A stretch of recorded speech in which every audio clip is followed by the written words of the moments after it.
Now, you are going to have the delight of hearing the very wonderful Revd Rose Hudson Wilkin. Again, her bio is, a little bit of it is in your booklets. Rose doesn't know what I'm going to say, but as you know, she is from the very best city in the world, Montego Bay. And part of, who Rose is, I can remember her as a fiery young church army officer at Synod in Jamaica. And Rose took no prisoners then. And she's come to this country where, as a woman of color, she still ain't taking no prisoners. We welcome Rose Hudson Wilkin.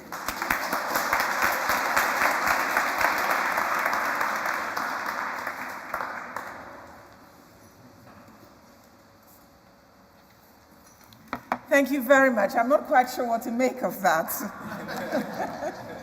But thank you. Rethinking mission, remembering history. In Deuteronomy chapter 8, I think it's chapter 8, repeatedly we hear the words, remember, remember, remember. When you have come into the land, remember who brought you there. When you have got fine food, remember who provided it for you. Remember, remember, remember. So if anyone is sitting here this morning and thinking, well, why do we have to keep going back? Why do we have to keep looking back into the past? That happened a long time ago. Then I would just simply say to you, remember, remember. We have to look back in order for us to go forward. And so I make no apology for the looking back that we are doing today. I grew up hearing the word Timbuktu. Timbuktu, have you heard it? Yes. I never thought in my wildest imagination that this was a real place. I did not know that it was once the capital of the Kingdom of Mali. Considered to be remote and inaccessible, its claim today to world attention is that it is an area prone to drought, to poverty, and starvation. That is its fame today. And so for me, the fate of Mali reflects the way that modern history has affected African people and their descendants, of whom I am one, throughout the world.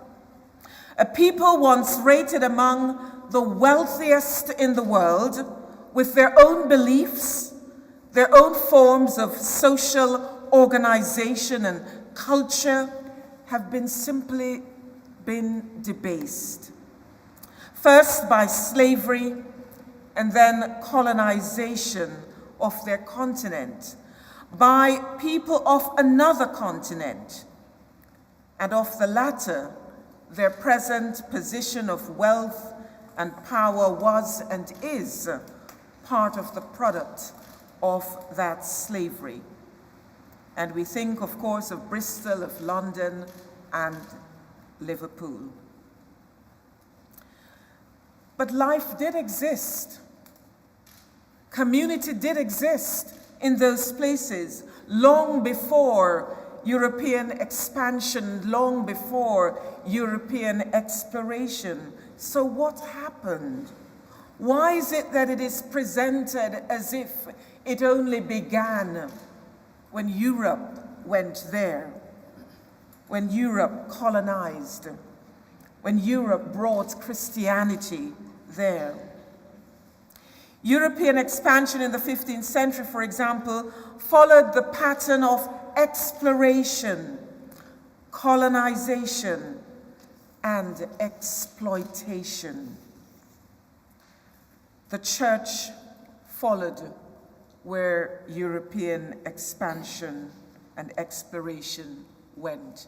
The church followed. And it wasn't just the Anglican Church, and this is not just to get the Anglican Church or Uspg off the hook. But we know Rome was there as well. And for example, the papal bull way back in 1493 actually instructed those who went to give proper instruction of the Christian faith to those whom they were taking hostage, as it were. But this was not followed. The Pope referred to the Carib Indians, for example, that they were truly men. His rulings were dismissed as being irrational. Irrational. I wonder if we would today refer to what the Pope says as irrational, and those who follow would happily disobey what was said. So the church somehow, in the name of mission, followed or went along with European expansion and exploration. I visited Ghana a few years ago, and the one thing that distressed me most was on the coast where they had what would you call it now, the caves? The caves where they held those who they were taking to the New World. Immediately above, there is a church. A church. I found that deeply, deeply distressing, even more distressing than when I walked through the caves. How could someone in the name of Christ, in the name of mission, actually build a church? How could they hold services in that place where they knew that people, human beings made in the image of God, was being held in those conditions? I'm still trying to understand that. And yet we did it in the name of so-called mission. So we today cannot just accept that mission. We today need to rethink that mission.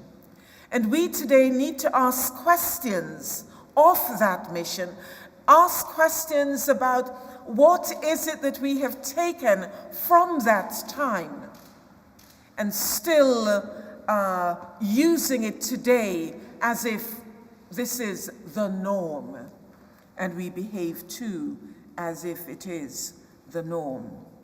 So we must question, rethink mission for today, because I believe that there are still issues, big, blatant issues that are impacting on us today as the Christian church, irrespective of whatever color that church is. And by color, I'm thinking in terms of denomination. I believe many of us here would have heard of post-traumatic stress disorder. Let us look back at the lives of those who were enslaved. The dehumanized treatment from the moment they were captured in Africa, or the dehumanized treatment of those in the Caribbean, the Arawak Indians, the Carib Indians, the beatings, the reinforced negative verbal assaults, the whippings, the sexual assaults, the merciless beatings of the children too, the fact that they could be separated at any time as they were simply seen as commodities and not human beings, children taken away from their parents, men moved along. And we wonder today why within the Black family we're still seeing the results of this separation. I would like to suggest that we have never handled it, we have never addressed it, and it is still haunting our society today, our community today. There was that film, I can't remember the name of the actors, but you remember when someone was asking about the truth, and the guy said, "But you can't handle the truth." Well, that's the damn truth about it today. We can't handle the truth of those issues that are still right there, gazing at us, desperately waiting to be addressed. Europeans had constructed a theory which enabled them to treat other human beings in an inhumane way, because it is only in making them less than human that you can then brutalize them. If they're human beings like you, then you cannot brutalize them. A couple of weeks ago, when the child of the young girl who had gone out to fight, to marry an ISIS fighter, when her child died, I wept when I saw that. I've not had a child that has died, but I know many others. And I was deeply disturbed when I heard some of the feedback that was coming in on the radio. You see, if you make somebody less than you are, then you can afford to think and show little compassion about them and about their lives. I must ask, when did we ever see any interest in helping a whole people come to terms with the trauma that they experienced? Maybe it's written somewhere, but I've never seen it. I've never seen the church addressed it, and I've not seen society as a whole addressed it either. Instead, when we try to talk about it, I will just share with you a letter that someone sent me. Someone heard me talking about this, and this is the letter that they sent me. Sorry.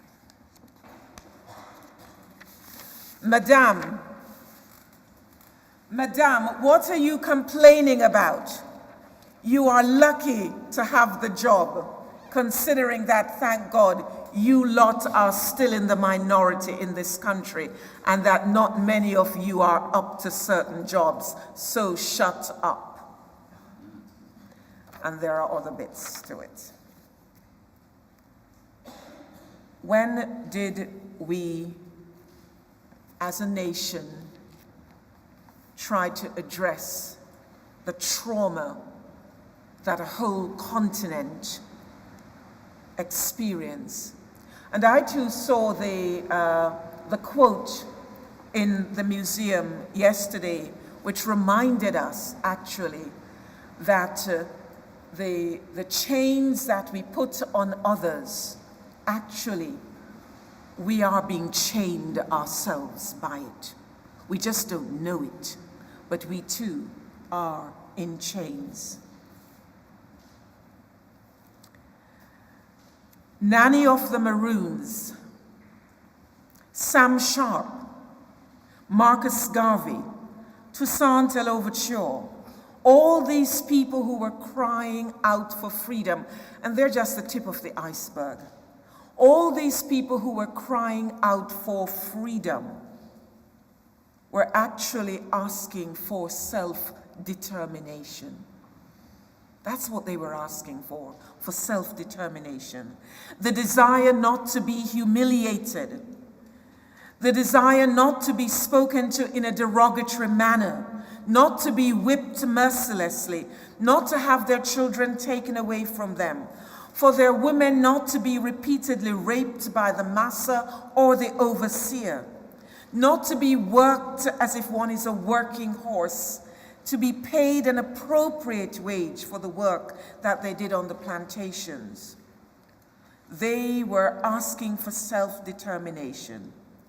They were asking for their human rights to be respected. Those enslaved had a right to demand this respect. Instead, their cry fell on deaf ears in the Caribbean and actually all over. The failure to acknowledge the humanity of those being enslaved was all the time, I believe, eating away at the very fabric of society. So what kind of society can we hope to build if we brutalize one part of society? We must think about that. I would like to propose that it is increasingly clear to me that the impact of slavery has done lasting physical, psychological, emotional, and social damage, not just to the individuals themselves who were brutally removed from Africa, but to the very fabric of society. And it is important that we acknowledge it. We should ask questions today about the excessive number of black men who are incarcerated, not just here, but also in the United States of America. It is almost as if it has become a business to incarcerate black men. We must ask questions as to why it is that so many of our young black children are being excluded from schools.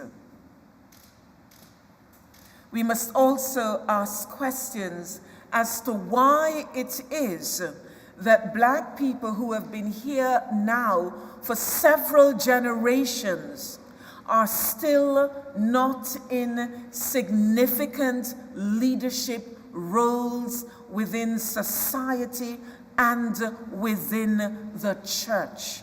And please don't even go there by saying to me, oh, but we have the Archbishop of York. Please don't say that. I am not just talking about one person in a role over there.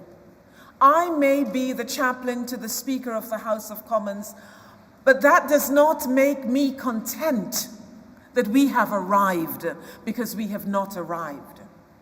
When I attend a number of functions in the City of London, and I look around me, and I'm the only black person sitting at the table, I am not content. I am discontent, because I am asking the question all the time, why? What is the narrative that this is giving? What is the story that we are telling our children, not just our little white children, but our little black children? What are we telling them about the whole human race?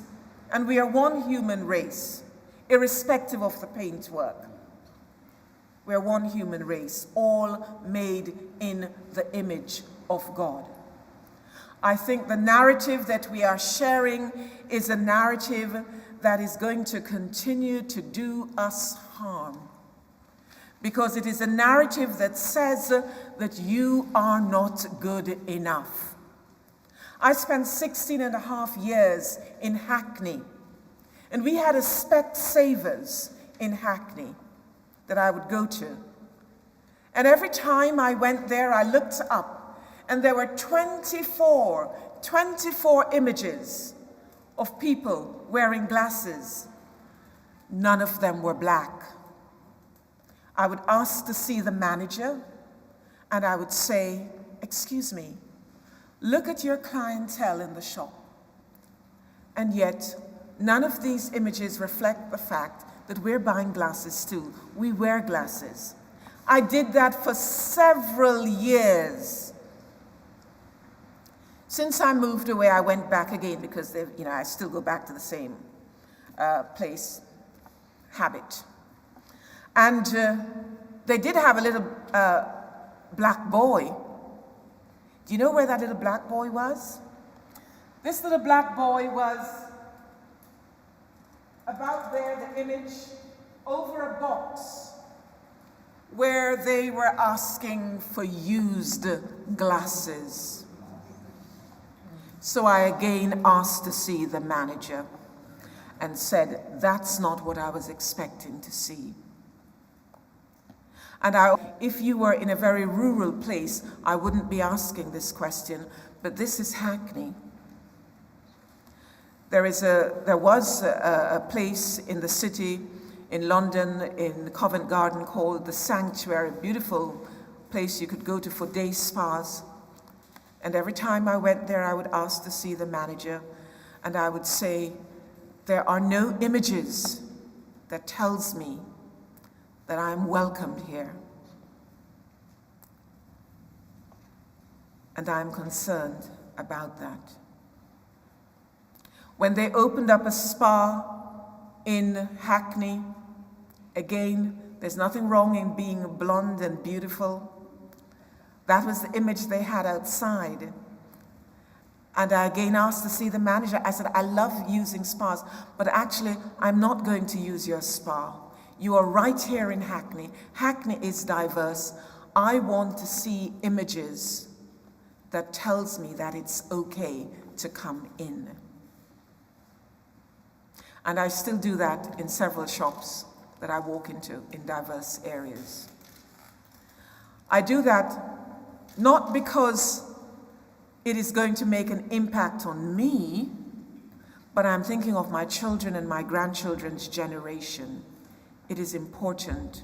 I was very lucky being born and brought up in Montego Bay, Jamaica, because there I could see images of myself in all walks of life.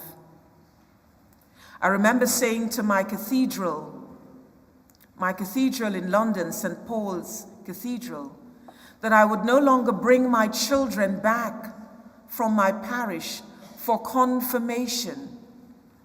Because when I bring my children for confirmation and I look down on the congregation, I see a very, very diverse congregation. And then I turn around and I look up at the dais and I see something completely different. I cannot keep doing this to my children. So I think the church needs to rethink mission. Rethink who it is you are serving. And ask why it is that the leadership of the church does not reflect the people that it is serving. And can I just say that it is not good enough in the 21st century for us to pat ourselves on the back from General Synod and actually say, let's create a chaplaincy for these people. Who are these people? They are Christians. They are Anglicans. And as such, they ought not to be left feeling that they are guests. In the 50s and 60s, when we were coming over in large numbers, then, I could understand we didn't know what to do, and we said, okay, let's have a chaplaincy. Perhaps Uspg or SPCK or whoever the agency is might help us to minister to these people. But these people now belong. I am a cradle Anglican. So I am disturbed when the church tells me that I might not know how to navigate the structures. I find that insulting and offensive. So I want to say to the church that if it is really serious about mission, then it really cannot just be in words alone. It has to be in action, because the past matters. We are a people, we tell stories. We tell Orally, we're always sharing the stories from the grandparents all the way down, and we pass it on to our children. I heard Oliver Tambo's daughter, who is the High Commissioner at present for South Africa, speaking this last week, and she said that her grandmother told her mother, who told her, and she now tells her children, you hit a woman and you hit a rock. And the story behind that is, we are strong. We are strong. We are strong. And we keep telling the stories, but we need to learn from the stories. We need to learn from the stories. Black people, pink people, blue people, white people, we all need to learn from the stories so we do not repeat the past. And we continue to repeat the past because it still continues to happen. I want to share very quickly with you, and then I shall stop, a poem that perhaps highlights what I have been saying. Checking Out My History by John Agard. It's a little bit in patois. I hope you'll be able to understand it. Them tell me, what them want fi tell me. Bandage up me eye with me own history. Blind me to me own identity. Them tell me about 1066 and all that. Them tell me about Dick Whittington and the cat. But Toussaint Louverture, no, them never tell me about that. Toussaint, a slave with vision, lick back Napoleon battalion, and first Black Republic born. Toussaint the thorn to the French, Toussaint the beacon of the Haitian Revolution. Them tell me about the man who discovered the balloon and the cow who jumped over the moon. Them tell me about the dish ran away with the spoon, but them never tell me about Nanny the Maroon. Nanny, Sifar woman of mountain dream, fire woman struggle, hopeful stream to freedom river. Them tell me about Lord Nelson and Waterloo, but them never tell me about Shaka the great Zulu. Them tell me about Columbus and 1492, but what happened to the Caribs and the Arawaks too? Them tell me about Florence Nightingale and Shilamp and how Robin Hood used to camp. Them tell me about old King Cole was a merry old soul, but them never tell me about Mary C. Cole. From Jamaica, she traveled far to the Crimean War. She volunteered to go, and even when the British said no, she still braved the Russian snow, a healing star among the wounded, a yellow sunrise to the dying. Them tell me what they want to tell me. But now, I checking out my own history. I carving out my own identity.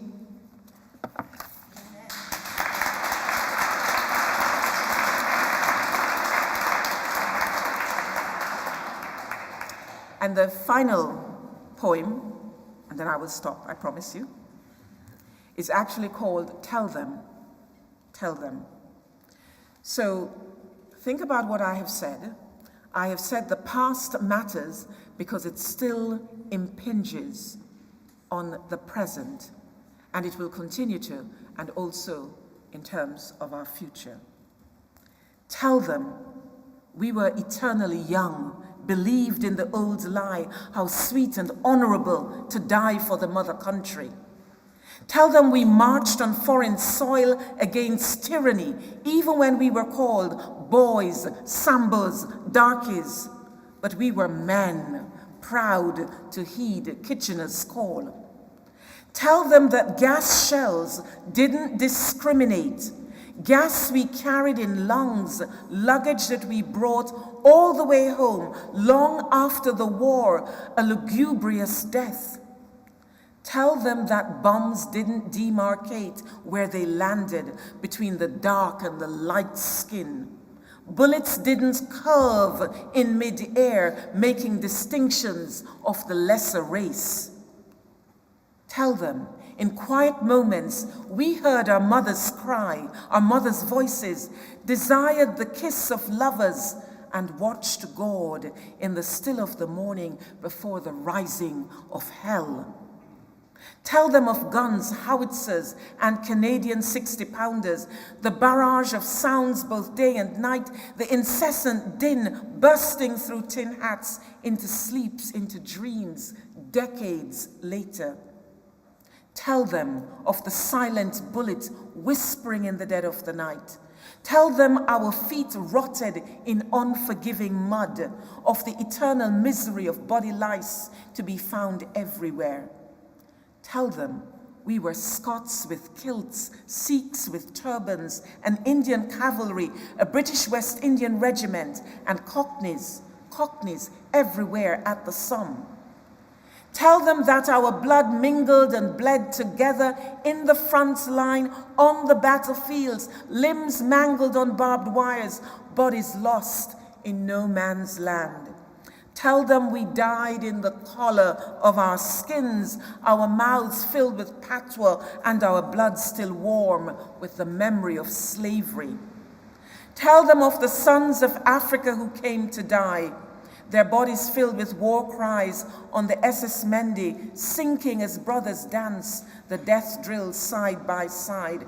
Tell them of the decision to whitewash black troops from victory celebrations and the Peace March in London, of the names that were not included on the walls of memory. Tell them of Lionel Turpin, the father of Randolph Turpin. Tell them of Walter Tull, the forgotten hero. Tell them of Norman Manley, a Jamaican national hero. Tell them of Alhaji Grunshi, who fired the first shot for Britain. Tell them of Albert and Ethel James, of Private Harold Brown, Marcus Bailey, Herbert Morris, a 17-year-old shot at dawn for fleeing the trenches after his nerves had given way. Tell them, after all of this, after the war had finished, we still had to fight in the race riots of 1919. Tell them of Seaman Charles Wootton, who was thrown into the River Mersey and left to drown. Tell them of the Black Tommy of the Somme, no name, but a picture found amongst hundreds, a reminder that we were there, a reminder to tell them, tell our children and our children's children, tell them all. Thank you.